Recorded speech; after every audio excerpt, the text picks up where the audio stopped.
바로 자원순환이라는 키워드를 여러분들께 소개해드리고자 함인데요. 자원순환, 즉 자원이 순환한다는 의미를 가지고 있죠.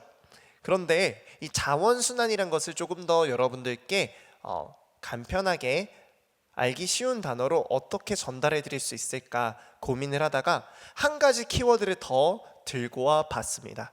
바로 자원순환을 이루기 위해서 우리가 선행돼야 되는 조건인데요. 쓰레기를 깨끗하게 관리하는 것입니다. 자, 그럼 이 키워드가 자원순환하고 어떤 관련이 있는지 지금부터 소개해 드리도록 하겠습니다. 자원순환은 크게 두 가지 방법으로 이루어집니다. 첫 번째는 리사이클이고요. 두 번째는 업사이클입니다. 리사이클은 쉽게 말해서 재활용이 되겠고요. 업사이클은 재활용이 되겠는데요. 그 개념을 소개해 드리자면 리사이클 같은 경우 재활용은 물건이 목적대로 쓰이고 난 뒤에 아직 쓸모가 있거나 재생할 수 있는 것을 골라 가공 과정을 거쳐 다시 사용한 것을 뜻합니다. 즉 우리가 썼던 물건을 다시 사용하는 것이니 처음에 물건을 쓸 때 어떻게 깨끗하게 관리해서 사용한다면 리사이클이 조금 더 적극적으로 이루어질 수 있겠죠. 업사이클에 관련해서도 소개해 드리겠습니다. 버려진 제품을 단순히 재활용하는 것에서 나아가 독창적인 디자인과 아이디어를 더해서 새로운 가치를 품은 제품을 만드는 것이 업사이클이라고 하고 우리말로는 재활용이라고 하는데요. 마찬가지로 디자인을 더해지고 아이디어를 더할 수 있게 하기 위해서도 깨끗하게 쓰레기를 관리할 필요가 있다라는 것이죠. 즉 자원순환을 위해서 우리가 물건을 다시 쓰기 위해서 버려지는 쓰레기를 줄이기 위해서 제일 필요한 것은 관리가 되겠습니다. 또한 이 관리를 하기 위해서 필요한 것이 우리의 관심이 되겠죠. 그렇다면 우리는 얼마나 관심을 가지고 있을까요? 혹시 여기 계신 분들 중에 텀블러를 사용하고 계신 분들이 계실까요?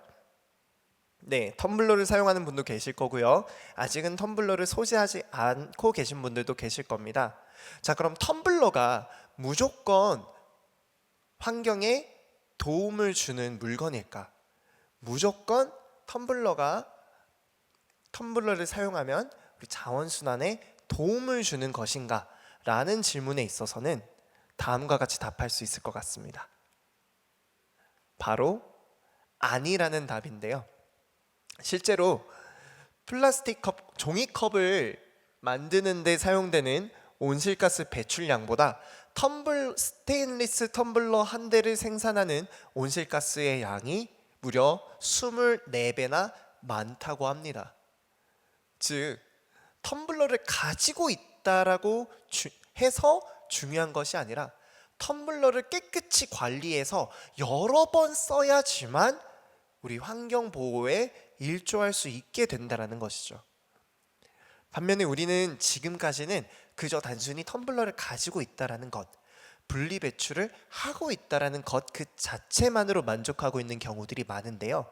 여기서 나아가 우리가 관심을 가지고 이것들을 깨끗하게 관리해 냈을 때 그때서 비로소 자원 보호에, 환경 보호에 이바지할 수 있다라는 점을 이 시간 여러분들께 가장 강조드리고 싶은 부분입니다. 자, 이렇게 자원순환에 관련해서 말씀을 드렸는데요. 사실 앞서 텀블러의 사례를 말씀드렸다시피 어떤 작은 물건도 새로 만드는 데서는 온실가스가 발생할 수밖에 없습니다. 왜냐하면 우리는 모두 공장에서 생산된 물건을 사용하기 때문인데요. 그다음에 근본적으로 우리 지구온난화를 막고 늦추고 나아가 지구 환경을 보호하기 위한 가장 근본적인 대처 방법은 쓰레기 자체를 줄이는 것인데요. 그 쓰레기를 줄이는 운동 관련해서 5R을 여러분들께 소개해 드리도록 하겠습니다. 이것은 아나바다 운동에서 유래돼서 조금 더 제로 웨이스트를 위해 좀 다듬어진 개념이라고 여러분들께 안내해 드릴 수 있는데요. 먼저는 불필요한 물건을 거절하는 겁니다. 여러 가지 사은품들도 있을 수 있겠고요. 혹은 편의점에서 주어지는 여러 빨대나 아니면 종이컵들, 다양한 것들 중에서 쓰레기가 발생되는 요소들 중 내가 지금 당장 필요하지 않은 요소들은 받지 않고 거절하는 것입니다. 이것이 첫 번째 R이고요. 두 번째 R을 소개해 드리겠습니다. 바로 줄이기인데요. 우리가 사용하고 구매하는 많은 제품들은 주로 포장이 되어 있는 경우가 많습니다. 이 포장된 제품들을 구매하는 과정에서 포장지가 여러 가지 겹쳐지고 더해지고 과대 포장이 일어나는 경우도 있는데요. 이 포장을 장바구니나 재활용 포장용기 등을 사용함으로써 포장을 최대한 줄여서 발생되는 쓰레기 양을 줄이는 것입니다. 자, 다음으로 소개해드릴 개념은 재사용입니다. 아까 언급드렸던 것처럼 재사용 가능한 물건을 사용하고 기존에 갖고 있던 물건을 깨끗하게 관리해서 오래 사용함으로써 추가적인 구매를 하지 않는 것, 이렇게 재사용하는 것이 또한 쓰레기를 줄이는 운동 중에 하나라고 생각해 주시면 되시겠고요. 다음으로는 재활용입니다.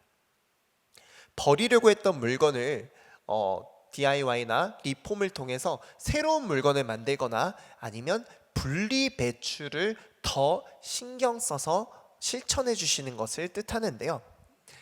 분리 배출이라 함은 우리가 흔히 밖에서 플라스틱 병 혹은 유리병 혹은 나뉘어져 있는 캔, 깡통류, 거기서 버리는 것으로 버리는 것 자체만으로 분리수거가 이루어지는 것이 아니기 때문에 이 개념을 소개해 드리는 것입니다. 실제로 버려주는 수많은 쓰레기 양에서도, 분리배출된 수많은 양에서도 이물질이 남아있거나 찌꺼기가 남아있는 경우에는 재활용되지 못하고 일반 쓰레기로 다시 재분류되는 경우가 많아서 실제로 지역마다 분리배출된 쓰레기들 중에 재활용되는 건 5%를 넘지 못하다고 합니다.